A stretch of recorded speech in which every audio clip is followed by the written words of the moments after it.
បាទសួស្តីប្រិយមិត្តតែតែងតែគ្រប់គ្រងនៅเพจខ្មែរសវណ្ណភូមិយើងខ្ញុំថ្ងៃនេះខ្ញុំនឹងលើកយកវីដេអូខ្លីមួយអំពីរបៀបយើងចូលទៅបិទFacebook របស់យើងកុំឲ្យគេលួចចូល hack យក Facebook យើងទៅប្រើប្រាស់បាទព្រោះកន្លងមកវាតែងតែមានការ hack ចូលក្នុង account Facebook របស់យើងហើយយកទៅប្រើប្រាស់តាប្រេះតាប្រាស់ដែលមិនមានការអនុញ្ញាតពីយើងមកបងណាបាទវាធ្វើឲ្យមានហានិភ័យទៅដល់យើងបងប្អូនណាបាទអញ្ចឹងដើម្បីចូលទៅធ្វើទាំងអស់គ្នាបងប្អូនតាមដានវីដេអូរបស់ខ្ញុំរហូតដល់ចប់បងប្អូនណាបាទដើម្បីយើងចូលទៅបិទនៅអ៊ីមែលនិងលេខទូរស័ព្ទឬក៏ថ្ងៃខែឆ្នាំកំណើតរបស់យើងឲ្យបានត្រឹមត្រូវដើម្បីការពារសុវត្ថិភាព account Facebook របស់យើងឲ្យបានរឹងមាំបងប្អូនណាបាទជាពិសេសបងប្អូនរកស៊ីតាមអនឡាញបងប្អូនធ្វើពាណិជ្ជកម្មតាមអនឡាញឬក៏បងប្អូនសារព័ត៌មានបាទដើម្បីចូលទៅបិទបងប្អូននឹងតាមដានវីដេអូនេះរហូតដល់ចប់បងប្អូននឹងចេះធ្វើបាទជាដំបូងយើងត្រូវចូលទៅកម្មវិធី Facebook អូនណាបាទតមកចុចត្រេ3អូនណាត្រេមកបាទរួចហើយយើងចុចកន្លែងកងចាក់បងប្អូនណាពុកមកនឹងដល់តមកយើងត្រូវរុញទៅលើបងប្អូនរុញទៅលើមកយើងមើលកន្លែងកូនសោគេដាក់ថាការពិនិត្យមើលឯកជនភាពនេះសញ្ញាកូនសោបងប្អូនបាទមកសក់ខ្មែរចុចពុបមក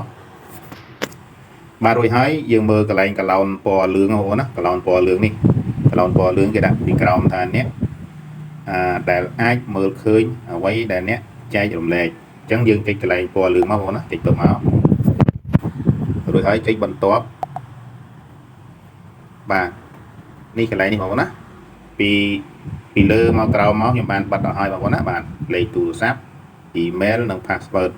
របស់ខ្ញុំបាទប៉ុន្តែខ្ញុំនៅមិនទាន់បានបិទនៅថ្ងៃខែឆ្នាំកំណើតតែនេះបងប្អូនណាថ្ងៃខែឆ្នាំកំណើតរបស់ខ្ញុំឥឡូវខ្ញុំចូលមកបិទឲ្យបងប្អូននឹងពន្យល់ចែកលេខឲ្យបងប្អូនចេះធ្វើផងអញ្ចឹងដើម្បីបិទយើងចុចទៅលើកន្លែងសាធារណៈបើនៅកន្លែងសាធារណៈបានន័យថាអ្នកណាមួយក៏មើលឃើញបងប្អូនណាបាទគេអាចនឹង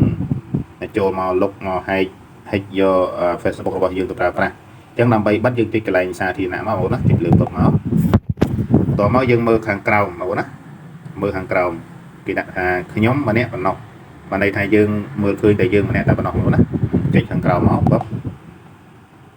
បាទអញ្ចឹងថ្ងៃខែឆ្នាំកំណើតរបស់ខ្ញុំបានបិទតែបងប្អូននេះបាទហើយបងណានៅឆ្នាំកំណើតមួយទៀតយើងចុចទៅលើមកបាទរួចហើយយើងចុចខាងក្រោមទៀតបងប្អូនណានេះចុចគ្រីខាងក្រោមទៀតមកបាទអូខេអញ្ចឹងអ្វីដែលបងប្អូនចង់បិទគឺបិទអញ្ចឹងទាំងអស់បងប្អូនណាតាំងពីខាងលើអ៊ីមែលលេខទូរស័ព្ទយើងគឺចុចដូចគ្នាខាងក្រោមទេបងប្អូនបាទចុចដូចគ្នាអញ្ចឹងទៅហើយខាងក្រោមនេះទៀតភូមិកំណើតឬក៏អ្វីផ្សេងខាងក្រោមនេះមិនបាច់បិទទេបងប្អូនណាយើងទុកជាសាធារណៈចុះយើងបិទតែអ្វីដែលយើងចង់បិទគឺលេខទូរស័ព្ទ email និង password ថ្ងៃខែឆ្នាំកំណើតរបស់យើងតែប៉ុណ្ណោះដើម្បីសុវត្ថិភាព account Facebook យើងរបស់យើងបងប្អូនណាបាទអញ្ចឹងវីដេអូនេះមានតែប៉ុណ្ណឹងបងប្អូនណាបើសិនជាបងប្អូនពេញចិត្តបងប្អូនជួយ share like follow page ឬក៏ចុច subscribe YouTube ម្នាក់មួយផងបងប្អូនណាដើម្បីបងប្អូនចែកចម្លែកទៅដល់មិត្តភ័ក្តិរបស់យើងឲ្យបានចេះធ្វើទាំងអស់គ្នាហើយ